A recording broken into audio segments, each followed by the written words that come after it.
Proverbs chapter 21, verse 20, the Living Bible.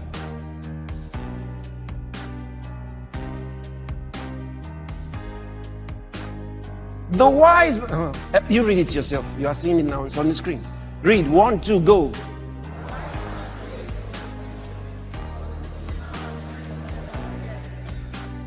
The wise man saves for the future, but the foolish man spends whatever he gets.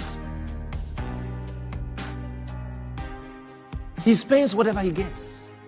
The wise man saves for the future. The foolish man spends whatever he gets. Like tomorrow is not coming. Listen, the problem is not the size of a man's income. The problem is the size of his mind, the way he thinks. Tell somebody, it doesn't matter how much you receive. Listen, if you follow what I'm going to share with you now, it will make you rich. I mean in cash and assets and lands. And you know what I mean now? I'm trying to say in all the things that money can refer to. Everything. You see, maybe I should give you a little more story. How I started saving. Okay? Because it just told you that the foolish man spends whatever he gets. It says, but the wise man saves for the future.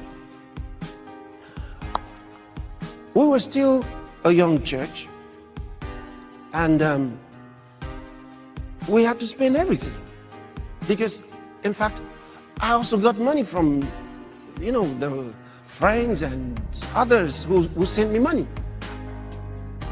All the money we could get in the church was not enough, so I needed more money, and thank God I never had to ask them, but they sent me money.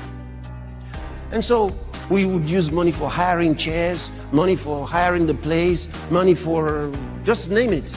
Follow up, I'll give them money to go and visit, write down the names of all the people who are going to visit during the week. Okay, I'll go on visitation, and then my other folks who go out on visitation would divide all the people who are going to visit. So there's some of you here, I came to visit you. Yeah. So we'll do all that. And we were spending all the money, because there was just not enough. One day, I called the Pastor Tom, who was not Reverend Tom now, Pastor Tom. And I called him and I said, he was the one who was keeping the records. So I said, how much did we receive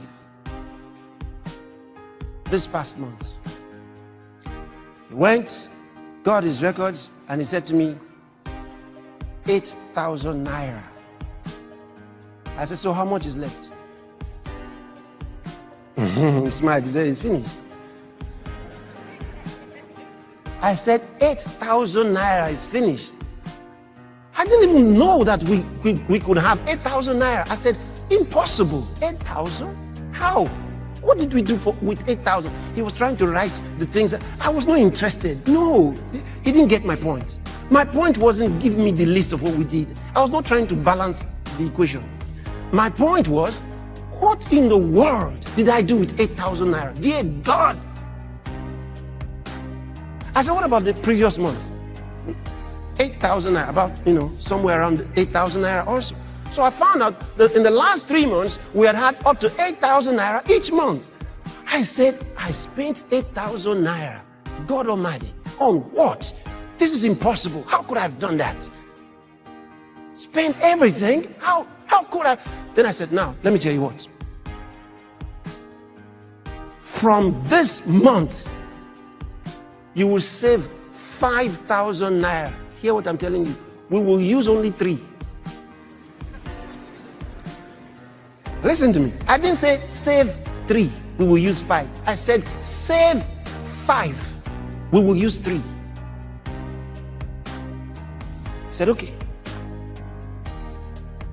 That month, for the first time, he saved 5,000 naira. We operated with 3. And we had some extra over the 5. For the first time, we had money. Every time it finished, it was normal. And there was no problem. We weren't owing anybody. So we could have continued.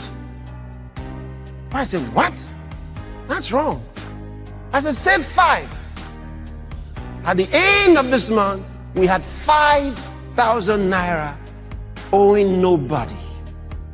We were rich.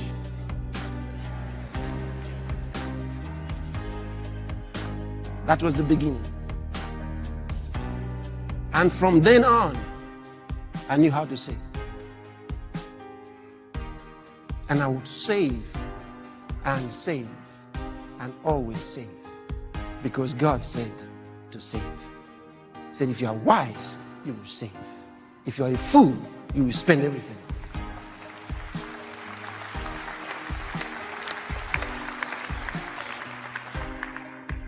Are you following what I'm telling you? Imagine that you wanted a facility from a bank. They'll ask you, how much do you have? Then you say, I don't have anything. I just want you to give me everything. Say, get out of here. You have to have something. And from there, I started learning to have something. I saved 5. And the rest is history. I kept on saving. I kept on saving much more than I received. Because I determined that I was not going to save 20%. No, not 50%. I will save more. 5 out of 8 to be saved. What a principle. So principle number 1.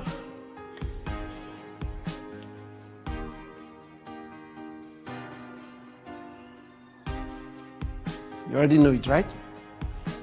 Spend less than you earn. Much less than you earn. Be wise. Spend less than you earn.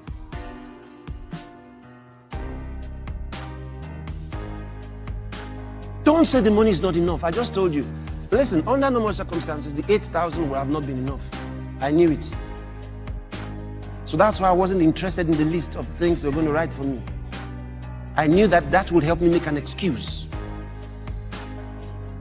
Because everything in the list will be important. But I was going to also use the miracle power of God to work things out for me. That's why you have to connect with God. What one man is spending $1 million naira on, you will probably do for 100,000. And they'll be surprised. Once you are determined, then God says, all right, I'm with you on it. Go ahead. Then you find his seal is on it. But if you say you're going to depend on money, then you will always need enough money to do everything you want to do. But depend on him. What they are needing 10 million to do, you will do with 1 million. That is part of the blessing. You find things you don't have to pay for. So don't depend on money. Depend on God. But you must follow his principle. He told you to save. He knows why. So that when he requests for it, you can give him. And when he tells you to use it, you can use it. It might be the deposit that you need. Imagine that you needed something that is worth 100 million. And the man is ready to give it for 50,000. 50. The thing is 100 million. He's ready to give it for 50,000. And he says, if you have 50,000, I give it to you. You say, hey, I don't have. Hey, I don't have. Hey. Why? Because you spent everything. Then you realize when God told you to save, he knew why. We have done things with money that will surprise you. How much? And the values are so high. But you add the miracle power of God to it. Then they ask you how much is it? You say 5 letters. F-A-I-T-H.